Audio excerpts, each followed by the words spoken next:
SuperTalk Mississippi media production. Award-winning customer service with customized insurance plans at affordable rates made specifically to fit your exact needs. For auto, home, or life coverage, reach out to Ben Farrell with Shelter Insurance of Corinth. We are your shield. We are your shelter. MidDays with Gerard Gibert is on the air. MidDays with Gerard Gibert is powered by C Spire. Power your home or business with C Spire Fiber. To learn more, visit supertalk.fm/C Spire. C Spire Fiber powers SuperTalk Mississippi.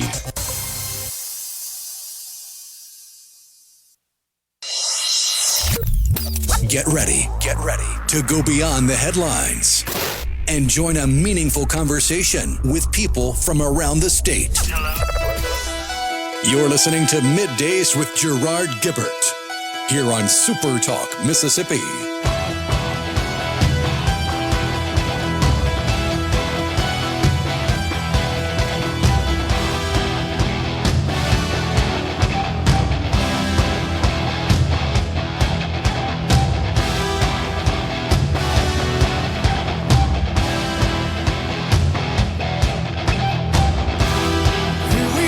Good morning, everyone, and welcome to Midday SuperTalk Mississippi. I'm your host, Gerard Gibert, along with Rhino in the Element Wealth Studio, guiding you through the middle of your day with facts, fodder, and fine music on this Hump Day. It's New Year's Eve, man. It's the last day of the year of our Lord, 2025. Tomorrow, we kick off a brand new one.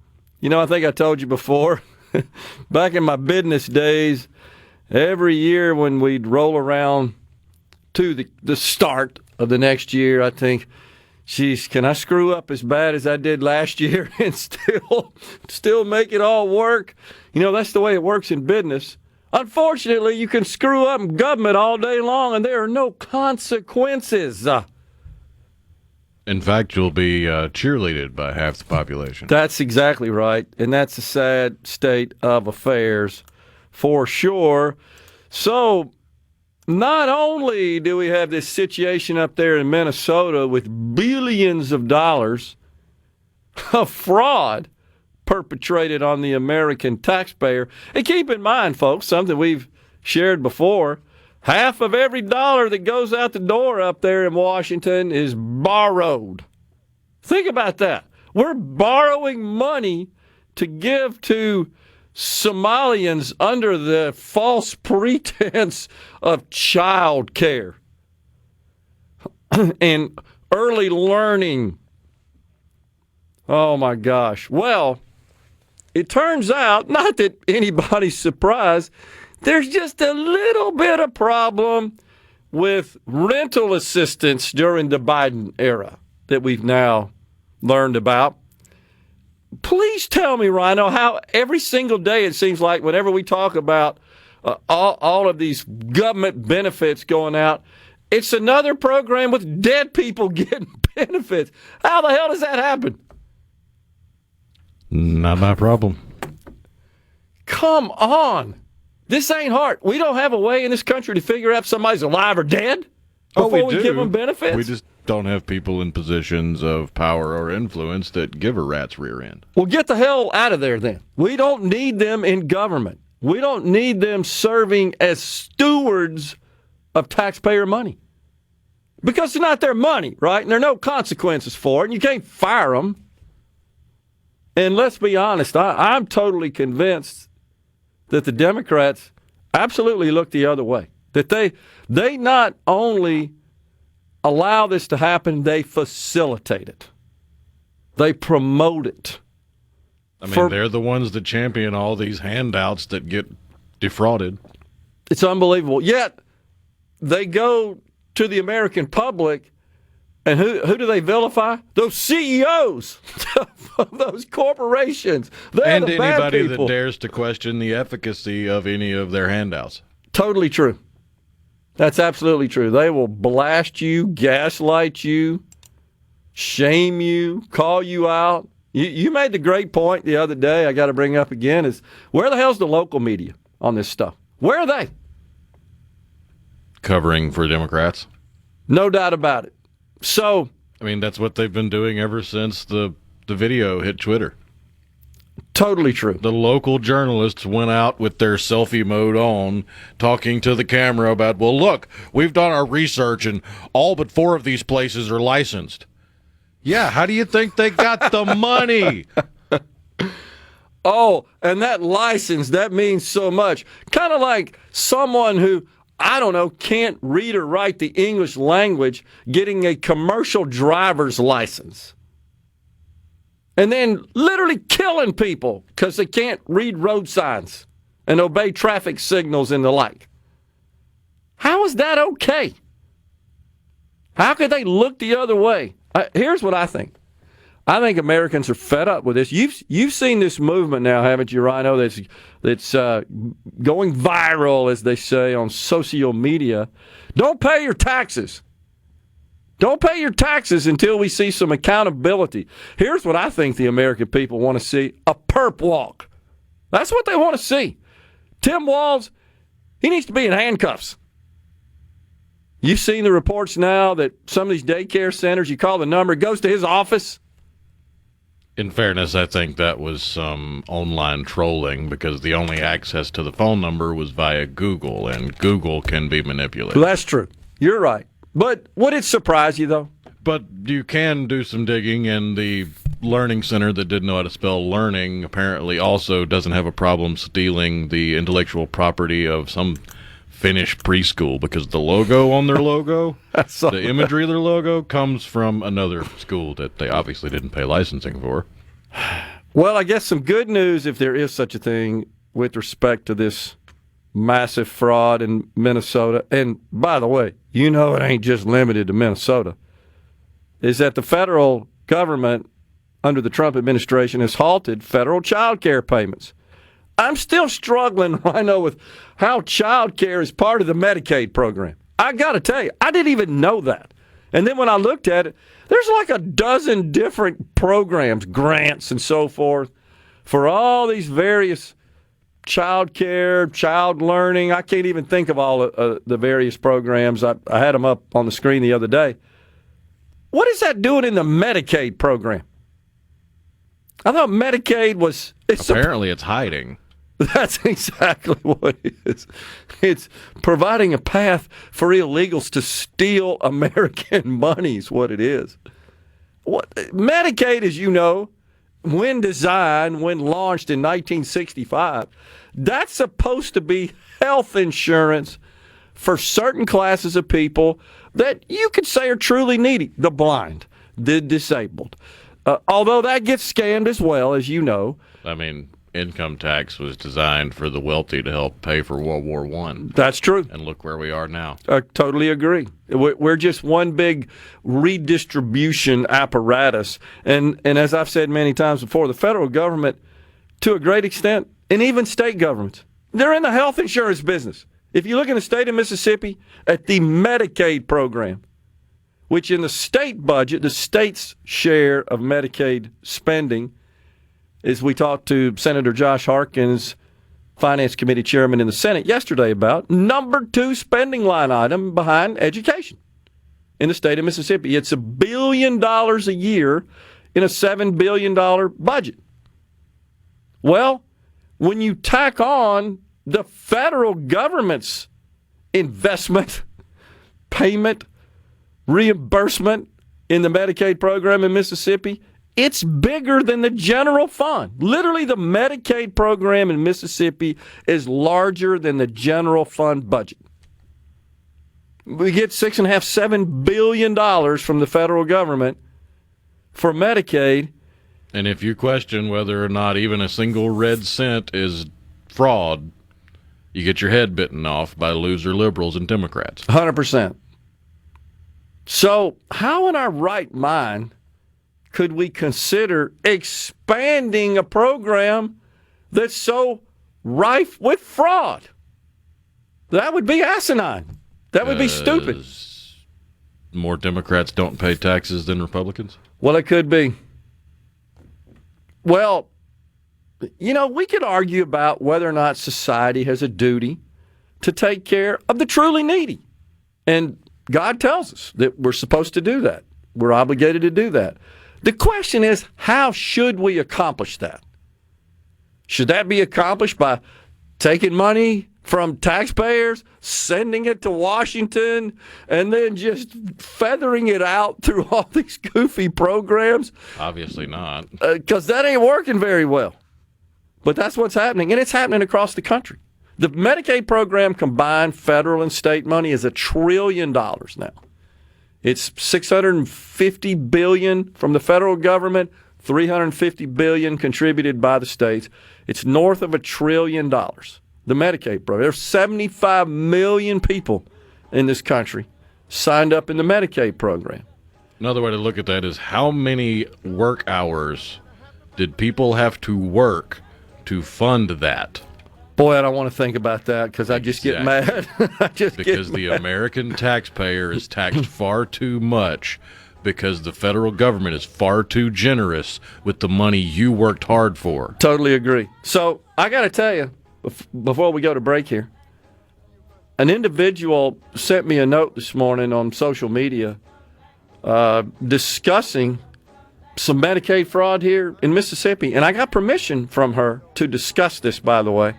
And I'm going to get into that on the other side of the break. You know what I've said? That it's the providers, there's the bigger scammers in this whole deal than the recipients. Coming right back.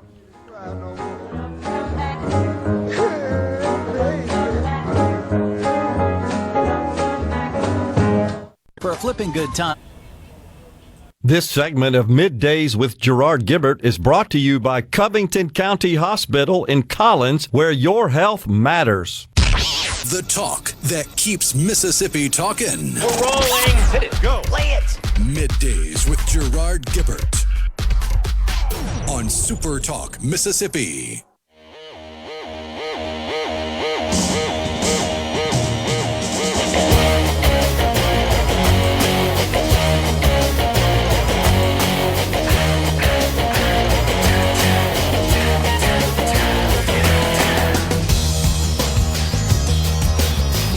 Welcome back, everyone. It's Middays from the Element Well studio. So, this individual, Rhino, actually sent me the information, sent me her cell phone number, said call me to talk to me about it. And the bottom line is she has a child who has some special needs that qualify for some Medicaid provided services, has a genetic disorder, rare genetic disorder, 5P syndrome. Are you familiar with that, Rhino? I know you know a lot about that stuff. Severely autistic and mentally challenged. And it was one of those deals where the provider was allegedly, right, providing these services and billing Medicaid, and Medicaid's paying them. And she said, wait a second, we didn't get all those services. You know this is happening over and over and over again. There's just not my problem, people. Aren't going to investigate. You know, have you seen now people are saying, well, geez, at a minimum, these child care centers in Minnesota, can't they send us a picture of the kids? Even though that could be doctored up, right? Still, though, we have tools and ability to determine, is this a fabricated deal? Is this an AI-generated deal? Or is this reality? We could do that. That's pretty straightforward. How about the parents? I mean, for the most infamous, quote-unquote, learning center, the Leering Center, you have elected officials saying that it was closed over a week ago, and that's why kids weren't there. Oh, my gosh. You had the now infamous video showing no kids there. Yet yesterday or 2 days ago, you had the local media finally get off their rear ends and show up to the parking lot, and all of a sudden there's Somali kids in the parking lot going inside. So wait a second, is it closed? Why weren't the kids there the day before? What? Obviously, to anybody with a functioning brain and that's not politically aligned with the idiots on the left, you can tell something fishy's going on here. Well, maybe this is a bit radical, but I'm always thinking about How can we leverage all the modern advanced technology that we have to combat this sort of wrongdoing, this sort of fraud? So would it be a problem, for example, for all of these facilities to have video cameras installed at the entrances at a minimum? I'm not so sure I'm for putting them inside, although I know several daycare centers do, to allow the parents to check in, right, to make sure. And it also keeps the daycare workers honest, because there have been problems, as we know, with abuse with daycare workers, and all that crap's caught on video, like you're beating this child over here. There's a problem. But what about just at the entrances so we can watch the flow of people in and out with children? Okay, they're legitimately, validly taking care of kids. They're being dropped off going in, because my guess is if we'd have had that at this learning center with the misspelled learning word in the sign, we'd have seen nobody ever goes in and out of that place. And you know what we could do? You don't have to have people constantly watching and monitoring that video. We have tools now that would tell you and actually count the number of people per day by the minute or hour and provide those reports. And you could only just make it so that it only provides exception reports. Hey, look, we got a day here where nobody ever went into the place. Something ain't right. That's just simple. We have technology to do that. It's not expensive either. Why don't we leverage that? They would argue it would get expensive at scale because they've plopped so many of these learning centers all across the country. Well, how expensive is $9 billion going to Somalis? This is a... Welcome to the circular logic of the left. Well, what about it's a requirement on the part of the recipient, the daycare center? You must comply. You must pay for and fund these systems, and we must have access to it. I mean, I'm not intentionally trying to poo-poo your idea. I get you. At that point, then you just have, well, all right, Somali parents with kids, we need you to show up on these days at this time, and here's a little bit of the money for a kickback. Yeah, I guess that's true, but it would be a start. That's what was being reported back in 2018 that was happening. Yeah, you're right. That was the scam they were doing then. It's they unbelievable. were paying parents to bring their kids so that they had kids there in case they got audited, because they had somebody on the inside that couldn't tell them the exact date the audit was coming, but could tell them the week. Yeah. And you know, what you could do, though, is if the systems detect something unusual, then you would think you could have people show up in person to figure out, something ain't right, we got to go investigate. That's what we do in business all day long. I'm just thinking about monitoring networks and IT systems, as my company used to do, through our managed services, through our network operations center. It was all electronic tools, many of them AI-driven.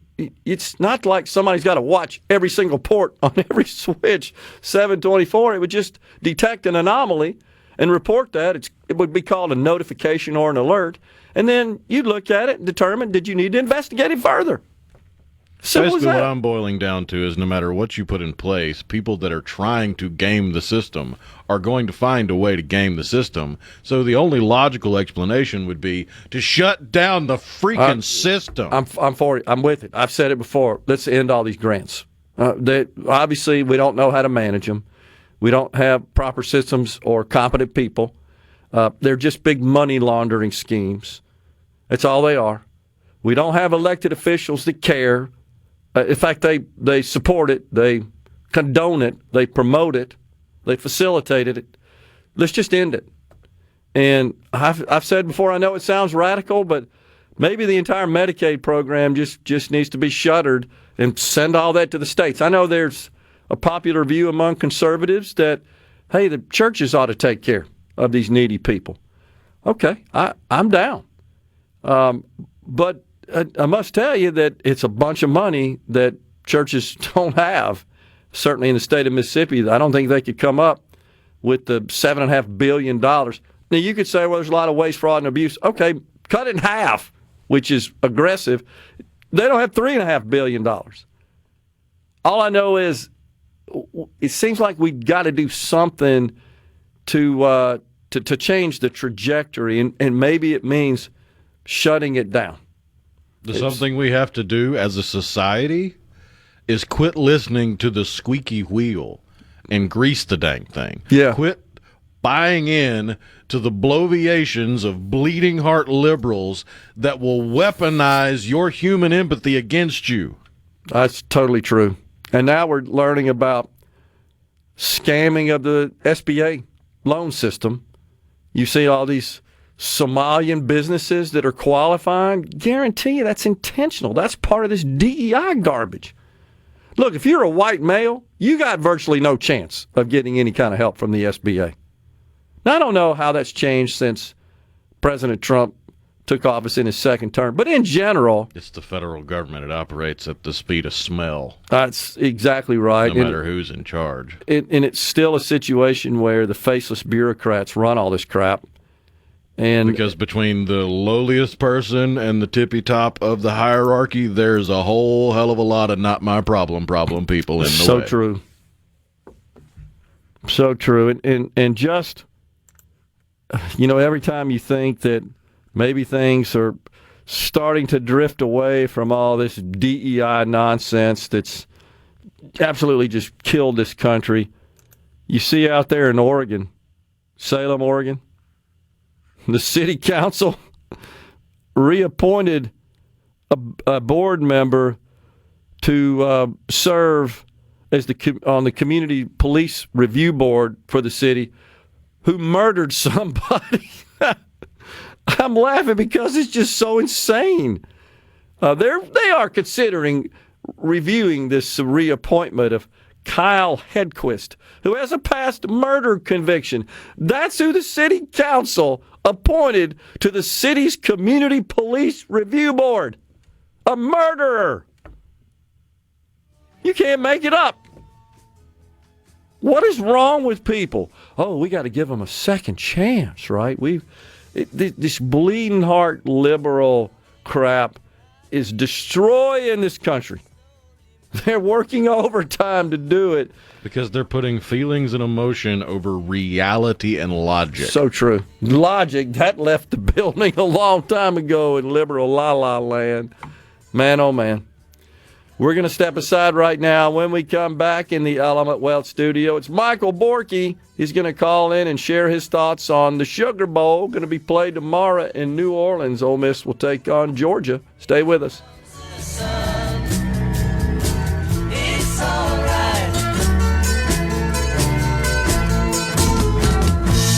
all right.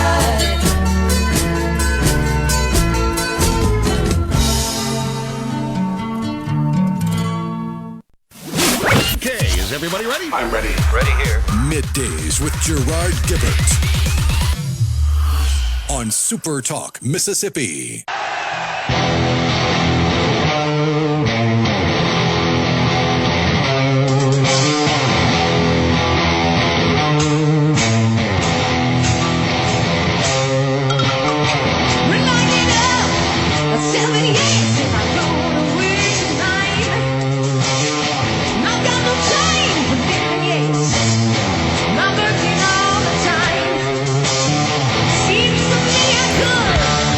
Welcome back, everyone. It's Middays from the Element Wealth studio. It's our pleasure to welcome now Michael Borkey. He's the host of a SportsTalk Mississippi, getting ready for the Sugar Bowl there. Michael, tell us about it. Oh, I mean, we'll wrap the show up today, our final Sugar Bowl preview, and then hit the road for New Orleans tomorrow. No show tomorrow, unfortunately, because the game broadcasts are we'd be live tomorrow, too, if that wasn't the case, considering how big of a deal this is. But yeah, Ole Miss, Georgia, Sugar Bowl. It's an iconic game, and now that you've got these games in the playoff rotation, just the stakes are unbelievable, and just a huge opportunity for an Ole Miss team that has a chip on their shoulder, even though they've won 12 games. Yeah. Oh, so we got the 4 playoff games.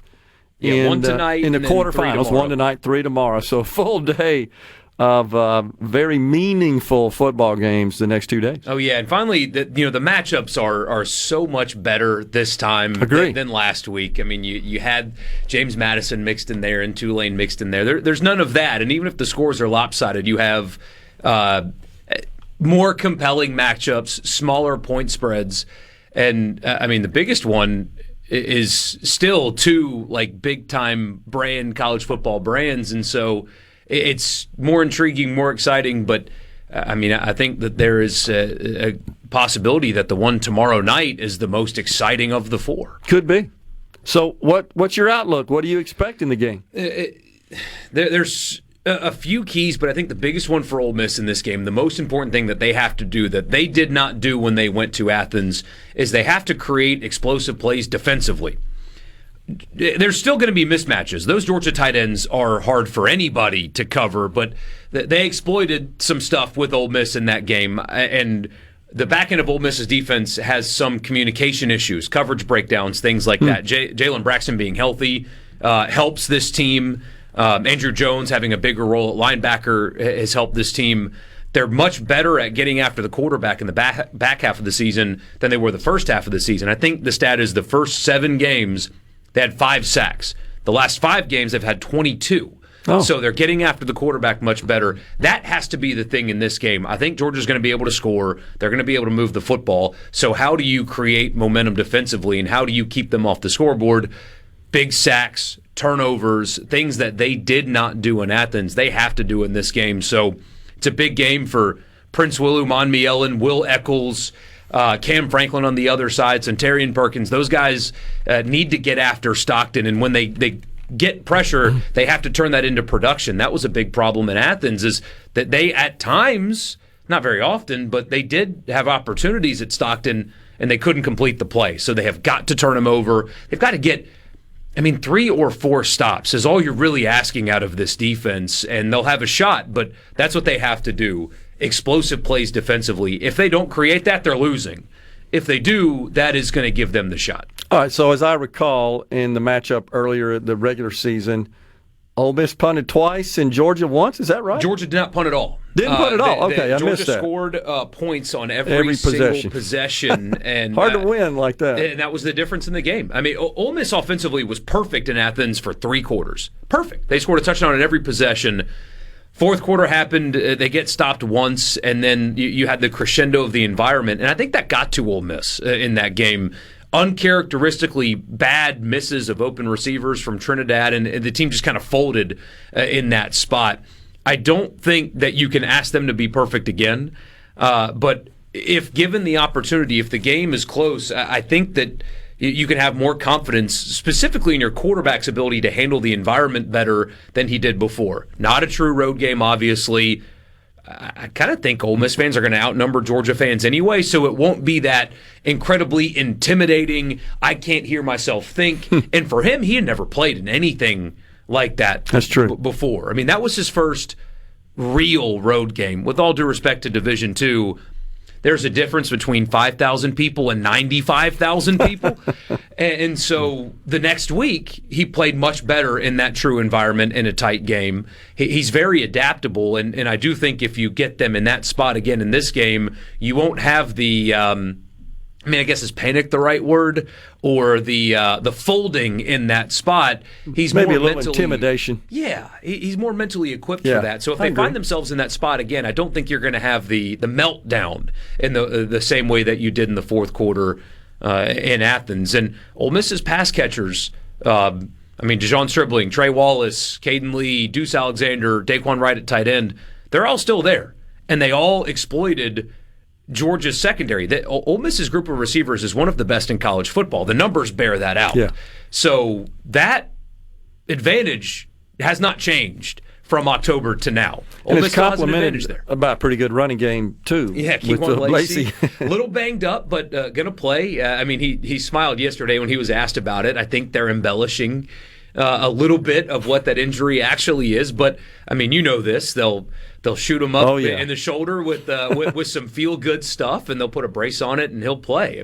He's a tough, physical running back. Yeah. And, yes, he's banged up, but, if you thought that you were going to keep him off the field in this game, you've got another thing coming. Well, what about Georgia? What's their injury situation? So the biggest one for Georgia is their center, actually. He got injured in clean old-fashioned hate, so their rivalry game against Georgia Tech. And centers are vital regardless, but he's actually the offensive coordinator's son. But they have offensively dropped off pretty significantly without him. Talked to somebody yesterday that covers Georgia, and not only from a talent perspective is the guy that's replacing Bobo at center not as good, but the communication, the way that the center is so involved in making sure. Could be a mishap that cost a turnover. Exactly. And this is an Ole Miss defensive front that has not only been better lately, but they do a lot of things to try to create confusion on the offensive line. And when you've got a center that is not able to do that as well, I mean, you saw it in the Georgia Tech game. They couldn't move the football. Yeah. You saw that in the SEC championship. They put 28 points on the board, but 2 of Georgia's scoring drives were fewer than 25 yards. So it was a defensive day for the Bulldogs, and they've gotten better there. But missing their center so far, the 7-quarter sample size that you've got without him is not good for that Georgia offense. So that is something that I'm really going to keep an eye on. Is I think you're going to get Pete Golding creating a lot of stunts, confusion, all kinds of things at the line of scrimmage to try to mess with them, because there's an opportunity to exploit a Georgia team that has very, very, very few things that you can actually exploit, but that is one. Well, you made the point that you expect Georgia is going to put points on the board just as they did in their first meeting.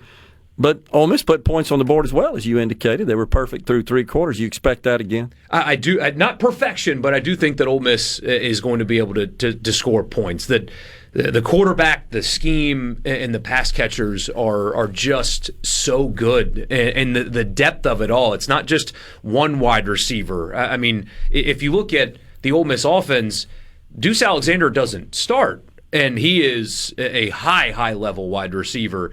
And I mean, Trinidad Chambliss' best strength is distributing the football. You look at the box scores, and it's 8 guys caught passes here, 10 against Tulane, 9 here, 8 here. There is no weakness at pass catcher. Georgia can't just focus on taking Stribling away, because then you've got Wallace on the other side. Yeah. You can't focus on taking Wallace away because you have Alexander and the slot receivers with Caden Lee, and the tight end is so difficult. Ole Miss is going to score tomorrow, even on a really, really, really good Georgia defense. It's just whether or not they can prevent Georgia from doing the same. Yeah. So would you also agree that having a strong running game, it also complements the passing game, tends to open up the passing game a bit more? Oh, absolutely, because the linebacker secondary are a little worried about that guy breaking through, right? Without a doubt. And Lacey's the guy that can do that. Georgia on the other side Ole Miss has got to force them into 3rd and medium, 3rd and long. I mean, if Georgia's able to see 3rd and 1, 3rd and 2 all game long, you're not going to get off the field. They have got to force the ball into Gunnar Stockton's hands. If they can, they have a real chance at winning this game. But stopping the run is going to be key for both of these teams, because if you can't stop Lacey, then you're in big trouble because of the pass catchers. If Ole Miss can't win 1st and 2nd down defensively, then you have absolutely no shot. Georgia's just going to death march you down the field every possession, keeping your offense on the sidelines and just demoralizing you like they've done so many times in the past. What are your thoughts about the line? I haven't seen the latest. 6.5. It hasn't moved at all. Right. Which is, all of the money is coming in on Georgia. It is the most heavily bet side in the 4 playoff games. Okay. But the line hasn't moved at all. So I don't know what that means. Most people think that the line's not moving even though public money is going on Georgia. That means that the odds makers really like Ole Miss. I don't know, but it's only a touchdown line. It's Kirby Smart's Georgia. Ole Miss shouldn't have the pressure. The pressure should be on Georgia. Yeah. But line up, as they say, spot the ball, and we'll see. You got to go? You want to hang around? Hang around. Yeah. I want to talk about the other games and just get your thoughts on how we progress from here. We've talked about the Sugar Bowl. Great analysis there. We got Michael Borkey, host of Sports Talk Mississippi, in the Element Well studio, coming right back.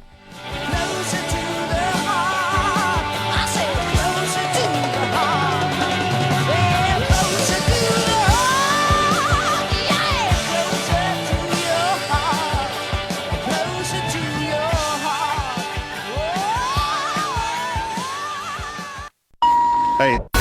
It's so awesome! Middays with Gerard Gibert. Come on, let's get on with the show! On SuperTalk Mississippi.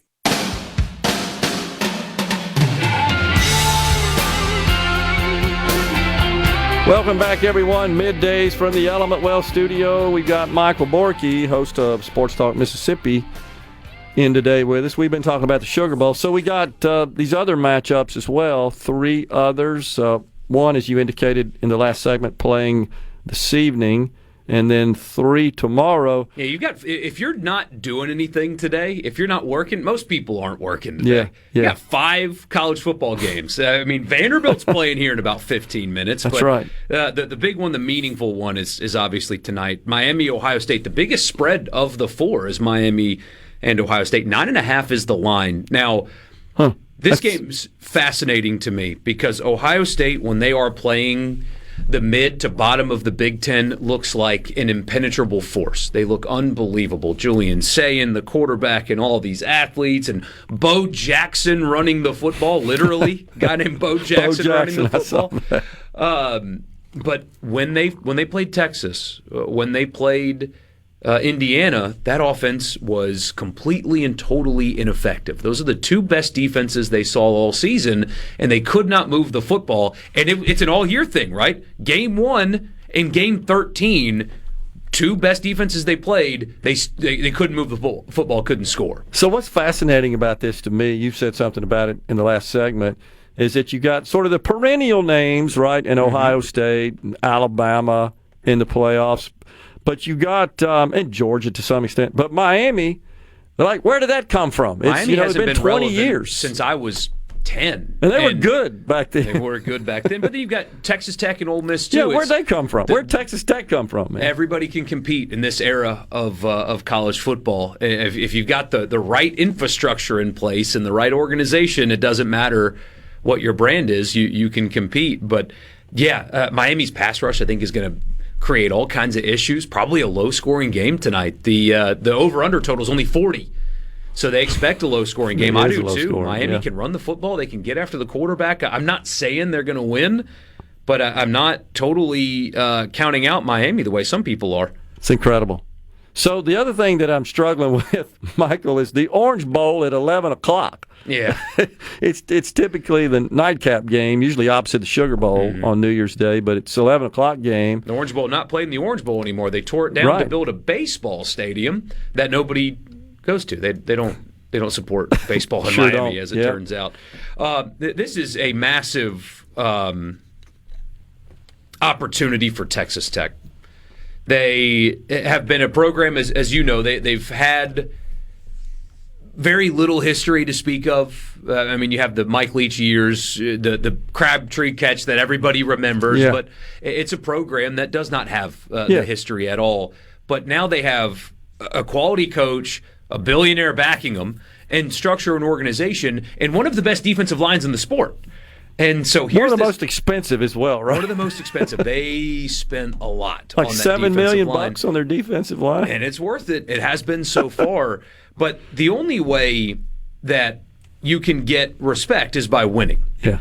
And yes, they won 12 games this year. They won the Big 12.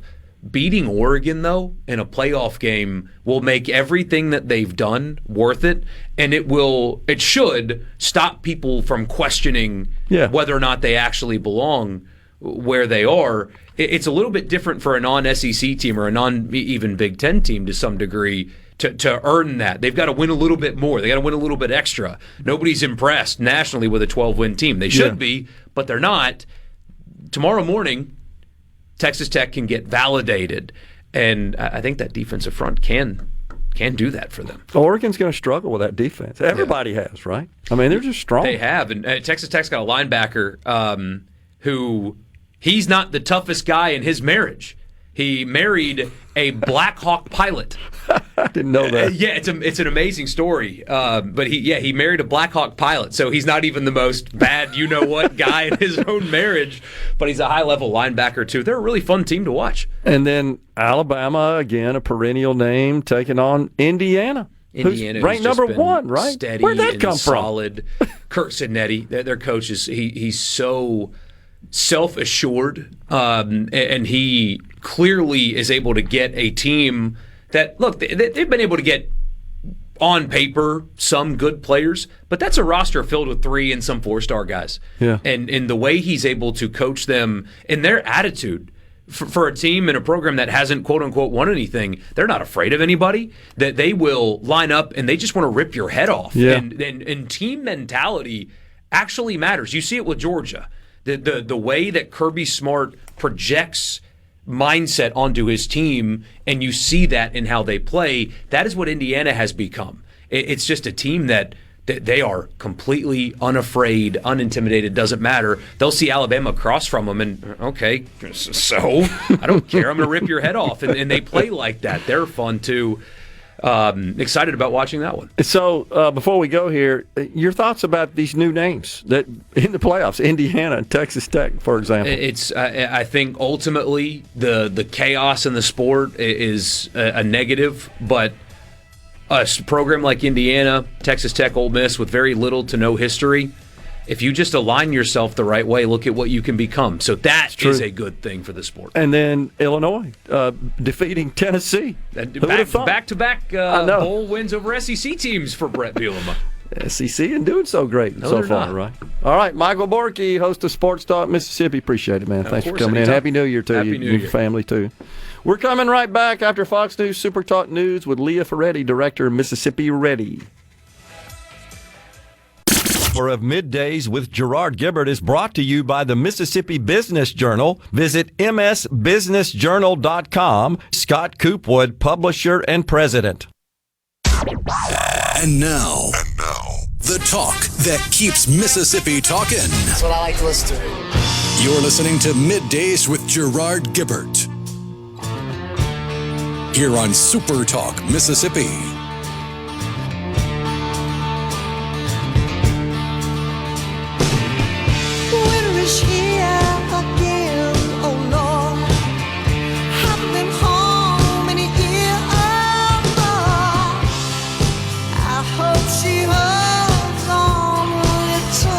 Welcome back, everyone. Hour 2 of Middays is live from the Element Wealth studio on this Hump Day. New Year's Eve Hump Day. I don't know that that's happened before since you and I have been doing this together. But, I don't think so. Yeah, that's not the way the old rotation works. But we're all buckled in, ready to go now with Leah Ferretti, director of Mississippi Ready. Leah, always good to see you. Thanks for coming in. Good to see you, Gerard. Happy New Year. Amen. Happy New Year. We're going to make 26 the best one ever. I cannot wait. Yeah, me too. Got to be optimistic. Yes, always. Yeah, absolutely. So, the legislature is going to be gaveling in next Tuesday. They kick it off, the 6th, and the Speaker of the House has made it very clear that getting some school choice legislation far beyond what we currently have in the state of Mississippi is his top priority. I know you've talked to him, I've talked to him, lots of people have. You're heavily involved in this issue. Tell us exactly, for the benefit of a refresher for our audience, what Mississippi Ready does. Mississippi Ready is the parent voice for parent choice. What we do is we promote what education freedom is across the state of Mississippi, what it should look like, and what it could be. We created a platform to help families as like a one-stop shop to help navigate what education freedom is, what choices are out there. Because when I went down this road many out there, there was not a resource That's where out I met there. you. Yeah. And there wasn't a resource out there. There wasn't anyone to hold your hand. And, you couldn't depend on the Department of Education to tell you, hey, these are your choices if this one doesn't work out. So, God has a plan for us all. And without a doubt in my heart, this was his plan for me and my family and the tribulations that we went through to help other families in our state. So the point is, the idea is the one-size-fits-all approach simply does not work because every child is different, has different needs. Now, for a lot of children, it works fine. Yeah. And that's great. They can stay where they are, and they're satisfied with the school that serves their address. But there are others that really need a different setting to thrive, and that's the primary goal of education freedom. Yes. Well, and looking at the bigger picture, education isn't accessible to all people. And like you said, it's not a one-size-fits-all model. You can't say every child needs to go to this school on this street. It doesn't work like that. Right. And to be an American, to be in a country where we have freedom, why don't we have freedom in education? It's amazing that people object to this the way they do. It's kind of mind-boggling that so many, and they throw up all these objections that aren't rooted in reality as well. And that sort of messaging goes viral, and people latch onto it, and they say, yeah, but what about this, this, and this? And most of that is really just stretching the truth. Oh, that's a really nice way to put it. Deviating from reality. And that's what we have going on. So, the political landscape in Mississippi, though. We have Speaker of the House and a House of Representatives that, for the most part, supports these policies. But over there on the Senate side, we have a lieutenant governor that pretty much has historically opposed these policies, maybe has shown some indication of giving in on some minor school choice provisions and options. And then we've got the Senate Education Chairman, who Rhino and I have called out in the past. That's Senator Dennis DeBar, who pocket vetoes legislation that comes down from the House. What are you looking to happen this year? What do you think? Well, I think, what's the holdup? What are people afraid of? Like, to give someone a choice, why is there fear based around that? So I think people need to take a step back and look at what are those fears based on and why. And why aren't we giving families credit and giving parents the accountability that they so rightfully deserve? I am really excited about this session, more so than I have ever been about any other session. We have had some great leaders in our state that have stepped up over time and going into this session as well. 100%. That are standing up for families. They are not listening to this minority bully voice out there that's telling families that they don't want this or fear-mongering. They are listening to people who are making decisions at that kitchen table every day, that are making those hard decisions, and we are finally being heard. Yeah, it's totally true. Some of the fear-mongering you hear that, if we just open it up and allow a student to transfer from the school to which they're assigned to a school of their choice, you can do that now, but you have to get permission from the transferring school, and they're not inclined typically to grant that permission. But I call it the home district hostage option, and it is practiced more times than not in our state. Yeah, seems like it. So what legislation that Representative Jansen Owen, as you know, authored last year, just simply would prohibit the homeschool from standing in the way of a requested transfer. And we couldn't get that through the Senate. We got it through the House, couldn't get it through the Senate. That seems pretty straightforward.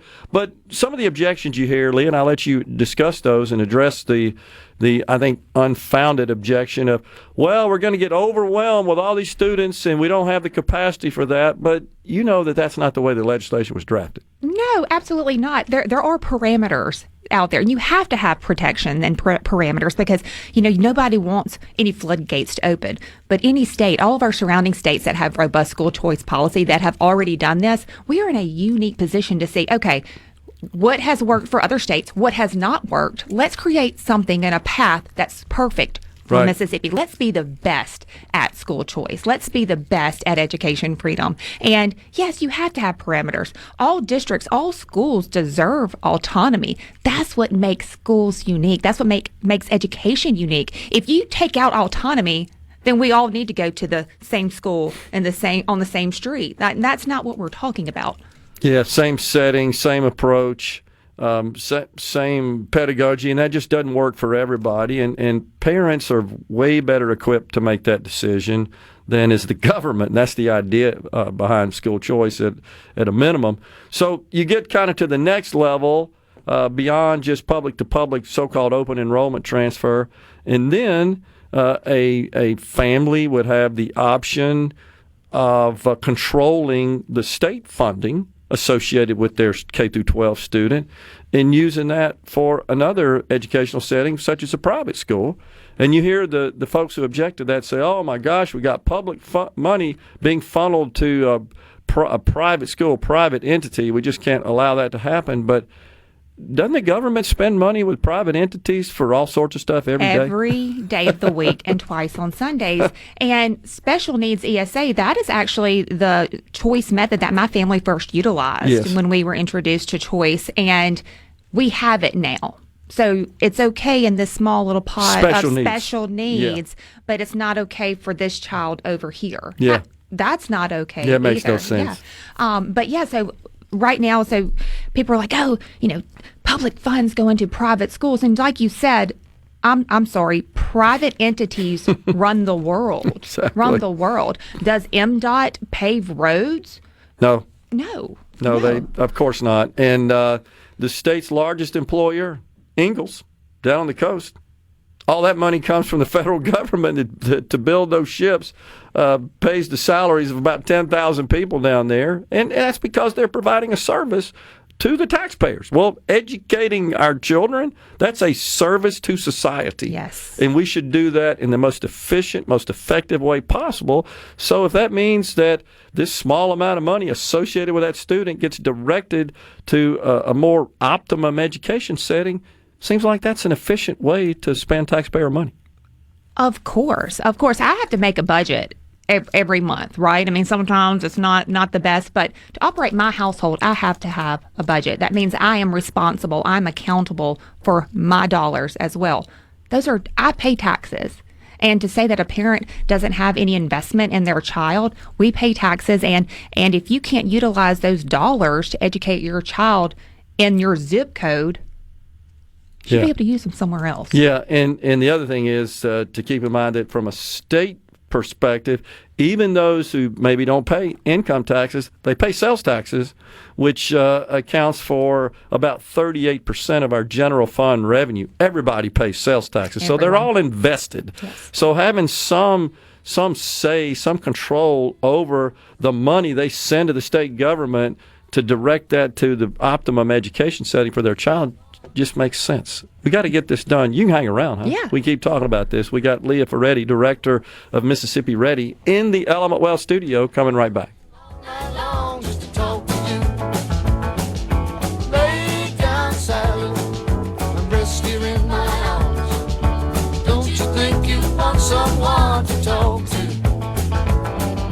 Lay down, Sally. There's no leave to leave so soon. I've been trying all night long just to talk to you.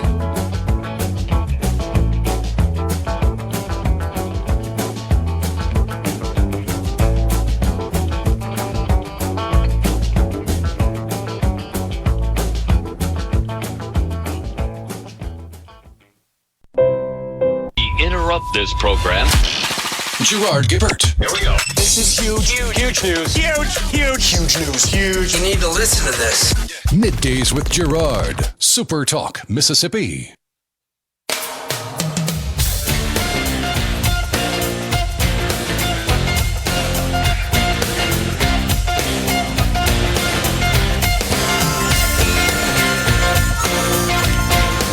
We are back in the Element Well studio with Leah Ferretti, director of Mississippi Ready. So we've talked about the public to public, and I'm really just trying to go through kind of the levels of school choice. The speaker, as you know, has indicated that he intends to get a bill down to the Senate that would implement, probably on a phased-in basis, universal school choice. And just real simply, that means if you have a child in your household that is of the age, the K through 12 age, you would have access to the roughly $7,000 allocated to that child's public education and direct that to any education setting that the family chooses, and there would be no other eligibility requirements. Now, that would be kind of a phased-in approach, which is what we saw in Arkansas, for example, and then our neighboring states as well have implemented universal school choice. Texas most recently, what a battle that was over in the Lone Star State. The governor made that a priority, got that done. So that's what he intends to send down to the Senate. But Leah, we're having a hard time just getting the lieutenant governor on board with allowing public-to-public transfer. He's indicated some interest in that, but only in failing schools or districts, of which we don't have very many, and I think the grading system's a bit suspect at a minimum. Your thoughts about this? Well, when you look at education, it is so much more than academics. Gerard, I'm not only a mother, but I'm a teacher as well. And yes, academics serve a purpose, but we have to meet children holistically. A lot of our issues, or a lot of reasons people want another choice than what's in their zip code, is because of bullying. Yeah. And I think a lot of people forget about that. I spoke to a mother in Rankin County. Her daughter was sexually assaulted. Sexually assaulted. In public schools? In public school. And she still has to send her to that school every day. That's ridiculous. And if she doesn't send her to school, she's going to go to jail. Yeah. And people don't think about those families who it's beyond academics, it's beyond athletics, it's safety.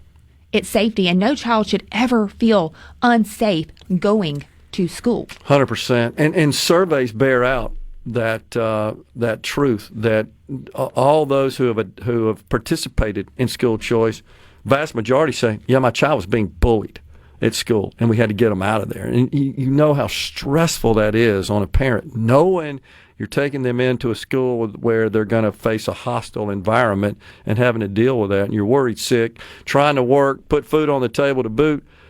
This solves that problem. Yes, and just give families a choice. So if you give families a choice, okay. If you don't want a choice, that's fine too. Sure. But we shouldn't limit those people who are not necessarily wanting another option, who need an option. And this is the civil rights issue of our day. We are discriminating according to zip code. Like if you can afford to live in the right zip code, you've got opportunity. If you can afford to send your child to private school and pay tuition, you have opportunity. Yeah. And I think the narrative out there is that, if a family sends their child to private school, then they have means, which is the most asinine notion. I Totally. grew up in a family. I'm the oldest of 3 girls. My dad worked maintenance at a catfish plant. My mom kept the books for a catfish processor, and they worked. My dad spent more time working than at home to be able to put us through private school. There were times that we didn't have electricity because they had to make a decision between tuition and turning the lights on. Sure. And those are hard decisions. And people Sacrifices are making those. parents make for their children all the time. Yes. And why? Why are we putting those limitations and those sacrifices on families when they don't have to? Yeah, that's totally true. But the opponents, the naysayers, will say, well, you're stripping funding away from the public schools. We need to send more money to the public schools. Well, you could possibly make a case for that, but you're stripping funding because you no longer have that student to serve. So you got to get a little more efficient and run your operation in a way that's more aligned with your actual student population. Speaking of efficiency, we know that the money doesn't go to the classroom. In my years of teaching, when I packed up my classroom and I brought my husband in and told him he needed to get a U-Haul trailer, he's like, what? So he brought a U-Haul, and he walked in, he said, Leah, do we own all this? I'm like, yeah, that's just what happens over years and years of teaching. Teachers pay out of their pocket to be able to supply their classroom so that their students can have the resources that they need. Totally true. Well, we have members of our legislature, and I'm not going to name names right now, but you know who I'm talking about, that have said, well, if they want school choice, they just pick up and move. And that is just so unrealistic and shows that they're oblivious to reality. Everybody doesn't have the means just to pick up and move to a better zip code. That is an elitist comment. That's true. I mean, how many families can do that? We were put in that situation where, I told Blake, I'm like, hey, let's pack up, move to Petal to send our son to 3D school. He's like, what? Yeah, it's not practical. No, who can do that? No one can do that. Or split your family up. Families can't do that. It's amazing to me, Leah, that the people who represent the communities who would likely benefit this from the most oppose these policies. It doesn't make any sense. Well, I think it goes back to control. It goes back to control and not having faith in people and making those decisions for their own families. And so government needs to make it for them? That's what they think. That ain't working out too well for us. The fewer decisions government can make on behalf of our personal lives, the better off we are. Amen. Just Amen. No doubt. That's just incredible. Well, the speaker is pretty optimistic, and he should be. I mean, he's been a cheerleader for this. He's been great at that. Really haven't heard a whole lot from down the hall, though, from the other side. And the lieutenant governor, again, just seems to stand still in opposition of anything beyond just very limited public and open enrollment. Well, Gerard, I'm hopeful. I think our Lieutenant Governor's heart is in the right spot.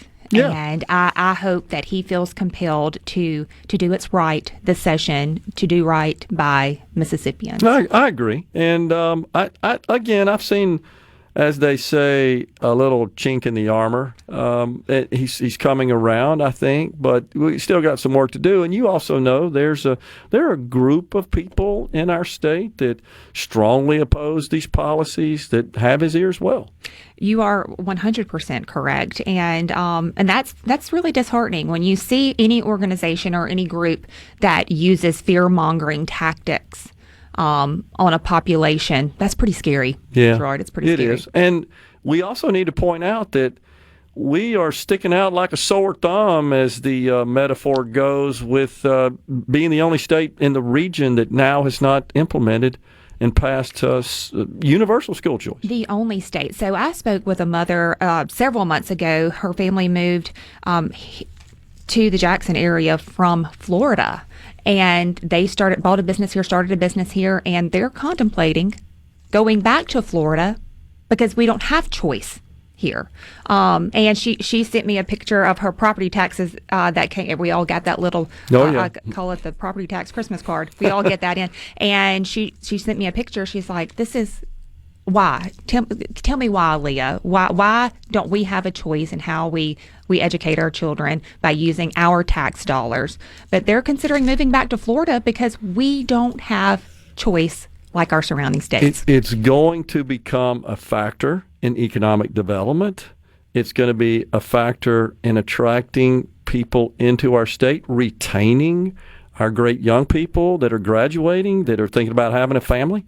All of this is going to be it's going to have an economic impact on us. Oh, it already is. Already is, yeah. There's no doubt about it. And I've heard reports of people who live in Arkansas, just across the river from the Delta, said, I work in Mississippi, and I'd love to move over there, but I don't have school choice over there, and they won't move to Mississippi. No, and that's sad. So we want people to stay in Mississippi. I want my children to stay in Mississippi. Amen. And we want people to come into our state. I saw where Governor Huckabee Sanders made a statement that I think Arkansas is the number one, I don't know the definition of the term, state where people are moving into the state. Yep. Man, and this is just a small piece of the puzzle. If we had that piece of the puzzle, wow, man. And remember, this was a top priority for her when she was elected governor, and she got that done and was a champion for it as governor and got it done in fairly short order. It's now been fully implemented. If you look at the way it was phased in, they kind of dipped their toe in the water, and then it continued to escalate as they learned that, this is actually working out okay. And all the fear-mongering was grossly overblown.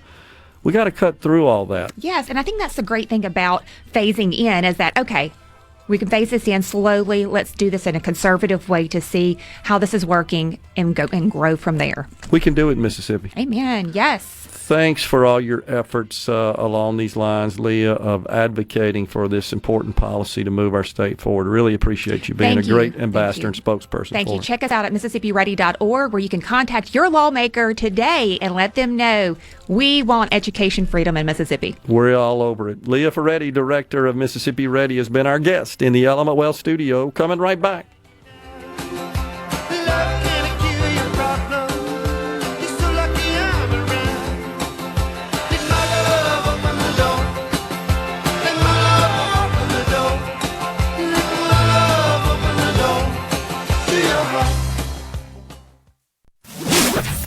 Gerard Gibert.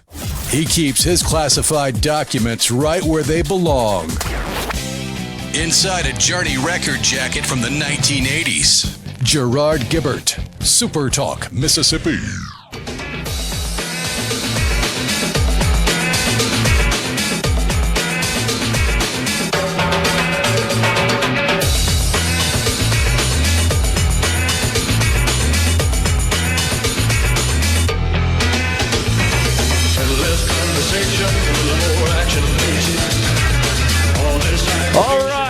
Kane bumping us into this segment here of Middays from the Element Wealth Studio. The Dow down 136.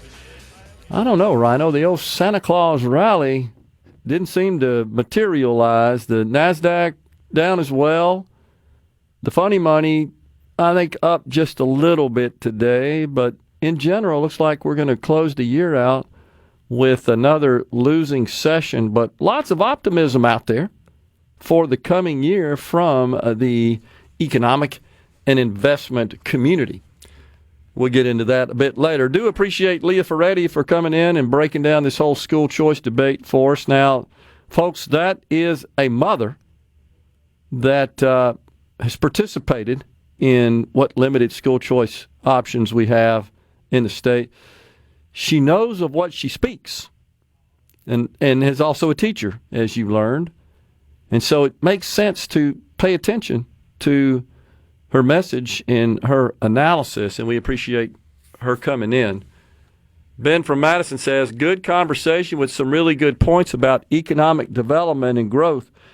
Absolutely, Ben, and appreciate that because you've heard our proponents, I being one of them, that we've got to ensure that our tax environment is conducive to economic development, right? That we're watching an exodus from the states that are boosting their taxes. Now you've seen California is talking about a stupid wealth tax again, the most heinous and destructive and egregious of all taxes. And we've had a lot of conversations this week about property taxes. That's kind of a wealth tax. The difference is you're talking about taxing paper gains is what they're referring to with this wealth tax. And we're seeing some of the wealthy people in California said, that's it, I'm out. You do that. There's already been some problems there. Now, there are a lot of people that will pay a premium to live in the Golden State. I know some of them, as a matter of fact, but it's getting... the truly wealthy? Yeah. Are the ones that have the money to leave. To get out of there. No doubt about it. And so we're seeing... That's what nobody on the left seems to understand when they say tax the rich. How rich are we talking? Because when you get above a certain amount, money really doesn't matter when it comes to where you want to live on the planet. It's very mobile, and it can be and will be. So, but where I'm going with this, and Ben makes a great point here, that this school choice thing is going to become a competitive factor in economic development. When the other states are able to say, hey, look, you're thinking about us versus Mississippi for your investment. One thing we got that Mississippi doesn't is you can send your kids anywhere. We have wide open school choice. Doesn't matter where you live. Your address is irrelevant. In the state of Mississippi is, oh, you live in that house on that street at that address? This is where you're going to school. Like it or not, sit down and shut up. That's what we have now. And that's what we're trying to change to remain competitive. Surely our legislature, Rhino, is feeling the heat from the other states that have been busy implementing robust school choice programs? You would think. You would think, but it seems like at least a portion of the legislature is so insulated and sitting up in their ivory tower thinking they know what's best that I don't know that the heat's getting to them. That's not the way it should work, but I tend to agree with you. And you also knows that the public school establishment, I'm going to use the word that a lot of people in the Republican ranks like to use, that, oh, yeah, well, you got the establishment Republicans and you got everybody else, so to speak, and the establishment really doesn't care about us or ignores us, doesn't listen to us. In this case, what we have are deeply entrenched bureaucrats in the public schools. And look, I don't mean to be disrespectful. You know this. Many of these people truly do care about educating our kids, and they're genuine in that respect. But there are a number of them that are all about protecting their little fiefdoms. And I'm telling you, folks, they blow the phones up of those legislators, maybe more so than any other single demographic or group or ilk of people in our state, are these public school career bureaucrat zealots that absolutely blow up these legislators. I have witnessed them in the Capitol berate members of the legislature when they even think about going into the school choice stuff. And that's just wrong in my view, because the rest of us are out here working, and I appreciate that, and they can't get down there to the Capitol and speak their piece. So the polls clearly show that Mississippians favor these policies, want to see them implemented, and they can be done in a responsible way, in a way that addresses all the unfounded fear-mongering. Do you think it ever bothers these people? And I'm talking about just in our politics in general, Rhino. The approach of using fear-mongering seems to drive our political attitudes more than anything. Did people ever get worried about, or just, shouldn't say that, get worried, but maybe feel a little bit of remorse for just lying like that? No. That's sad. That's terrible. Because look around you. 5 out of every 10 people you see, no matter where you are, but it's still prevalent in the legislature. Half of the people you see around you lack the self-awareness to have that thought. We need to do some soul searching on that. We really do. I mean, like from Johnny in West Point, school choice will be a very determining factor in me voting for Delbert Hoseman or not. If he's against school choice, I will not vote for him. Appreciate you letting us know that, Johnny. I think there are a lot of people. Sentiment more and more. Yeah, I am too. Because it's harder and harder for him to pass the buck. You keep putting DeBar in a position of power to pocket veto it. The buck stops with you, Delbert. Yeah, I agree, and so if someone from his office or our members of the Senate or the Lieutenant Governor himself, if you're tuned in, let's work through this, man. I understand you got issues, you got concerns. Let's have a meaningful, productive discussion around this and figure out a way to get this done. This is a good thing for Mississippi. Let's not be the laggard again in this policy. And we have a president who fully supports this, and it wouldn't surprise me, Rhino, to see him influence this situation in Mississippi a little bit. Wouldn't surprise me to see President Donald Trump get involved in this. He believes in these policies. He's got a Secretary of Education that's spending more time dismantling, as the left likes to say, her agency than she is lobbying for more money and more people in it.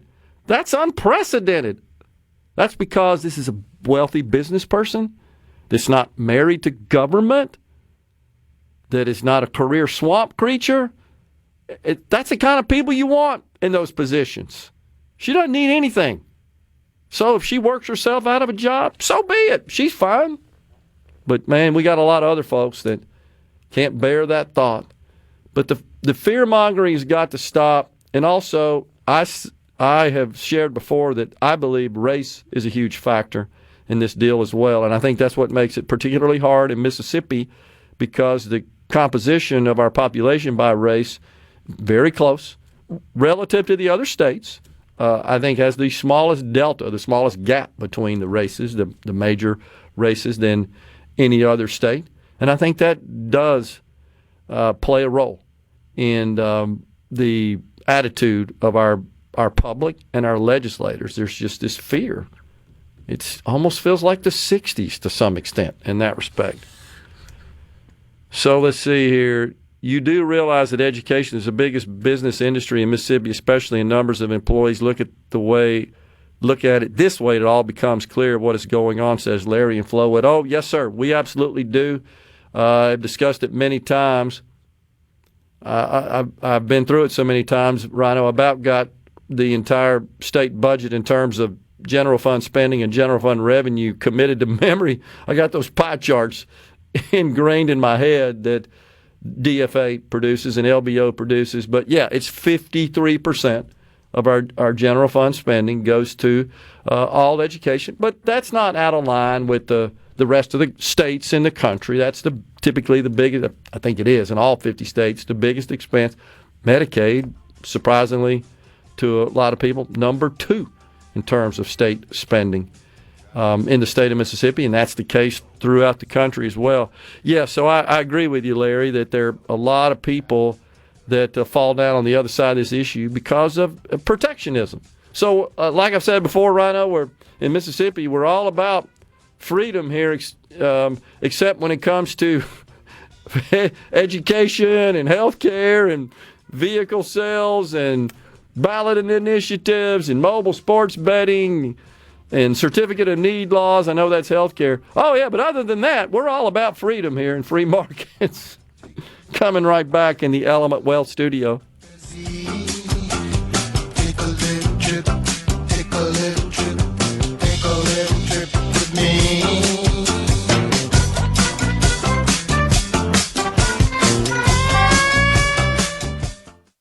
Up a Mississippi. Bring the stories that matter most to Mississippians. Gerard Gibert, Middays with Gerard, SuperTalk Mississippi. I'm in a hurry to get things done. Oh, I rush until life's no fun. All I really gotta do is live and die, but I'm in a hurry and don't know why.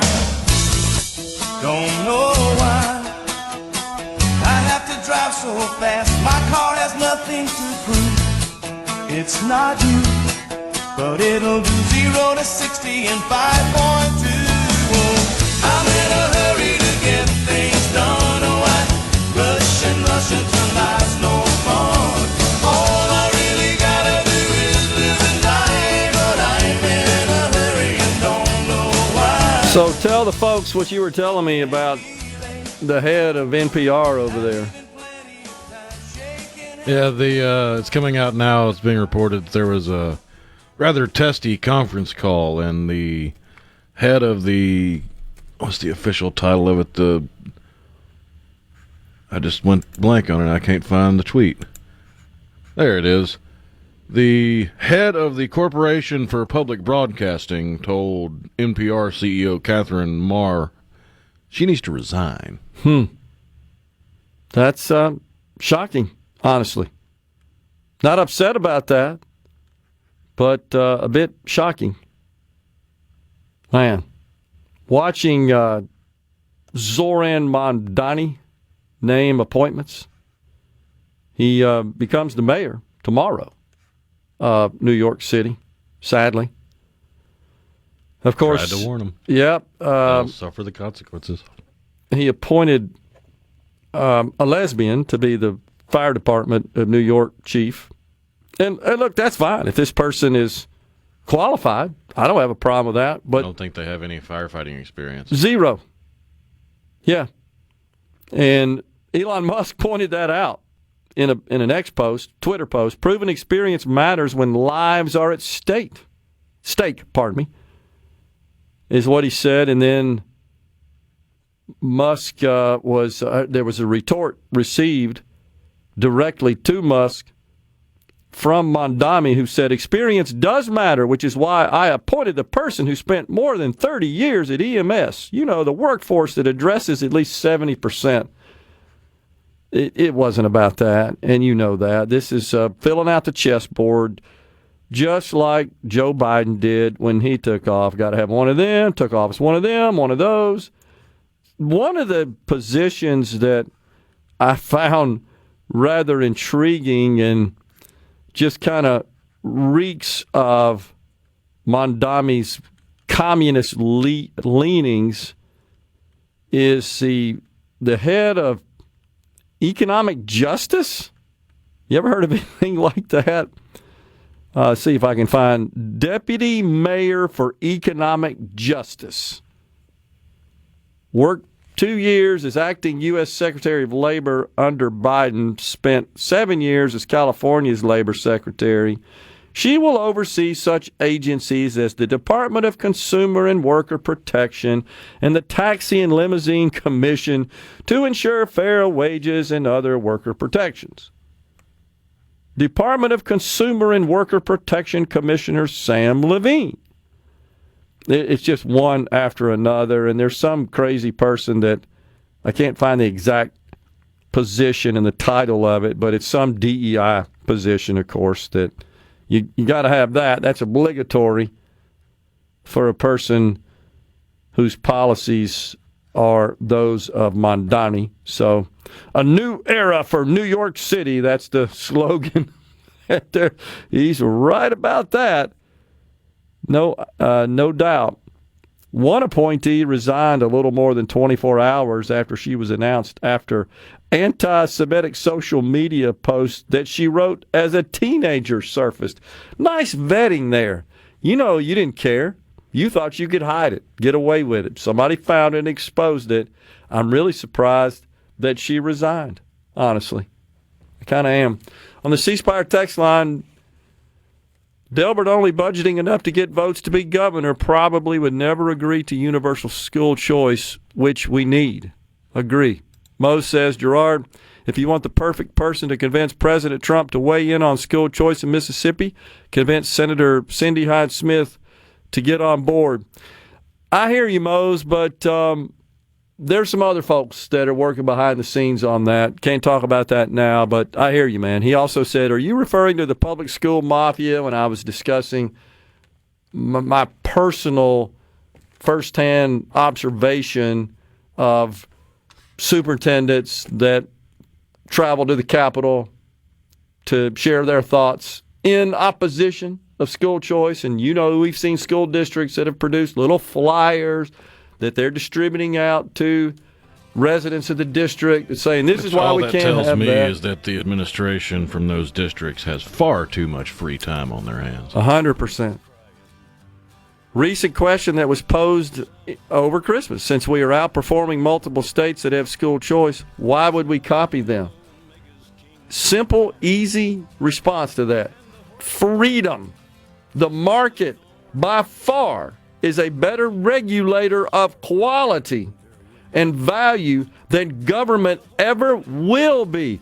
End of story, period. And the reforms that were put in place that have seen education gains were put in place against the will of these same school administrators. Great they point. fought tooth and nail against the third grade reading game. Common sense reforms. Coming right back after the news.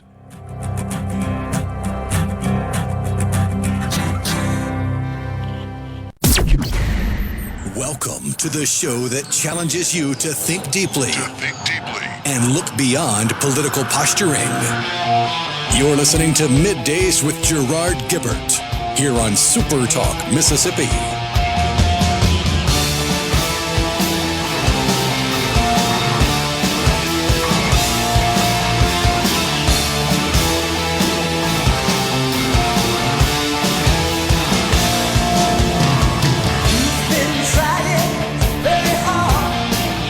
Welcome back, everyone. It's hour 3, the afternoon portion of Middays, live from the Element Wealth studio on this Hump Day. New Year's Eve. This will be our final hour of 2025 on Middays. Think about that for a second. And then we roll right into 2026. And aren't you excited about them wily legislators coming back to town next Tuesday? I'm more excited about my black-eyed peas. Well, let me read you this New Year's message from Mississippi's august congressman representing District 2, Benny Thompson. Oh, boy. And you know he wrote this, right? You know he wrote this. Yeah.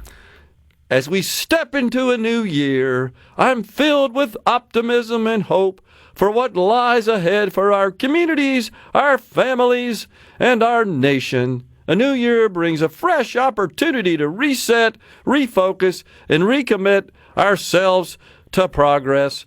I encourage everyone to take this moment seriously, set clear goals, make intentional plans, and pursue success with purpose and discipline. Have you got your pants leg rolled up enough for all the BS that's falling out? I'm just wondering where the left is to call him racist because he's promoting delayed gratification. That is true. You're so analytical in that respect. And as we move forward, let us keep the faith, He wants you to know that hope and faith have always carried us through challenging times, and they will continue to guide us toward a brighter future. When we plan wisely, stay hopeful, and work together, there is no limit to what we can achieve. Oh, some inspiring words there from the worst congressman in the House of Representatives. You're thinking about that one. He's the worst from the state of Mississippi. No doubt about that. There are some doozies in the house. You're right. It's stiff competition for that moniker, is there not? Oh, my gosh. Ben from Madison points out, when Delbert was on Mornings with Richard Cross a few weeks back, he stated that the legislature was doing everything the people want. So why would we even need a ballot initiative? Well, they haven't reinstated the ballot initiative itself, and I guarantee if the citizens could get a restoration on the ballot, they would. It's so disingenuous at this point. As Rhino stated, the buck stops with him. The first thing, Rhino, that hits me is for a person who's involved in the lawmaking process to say that there's like 100% satisfaction with the lawmaking that's going on. He's got to be a bit disconnected for that. Now, why do you think I mentioned Ivory Towers? Yeah, good point. Look, I fully appreciate that you ain't pleasing everybody. I get that. So why even say that is the point.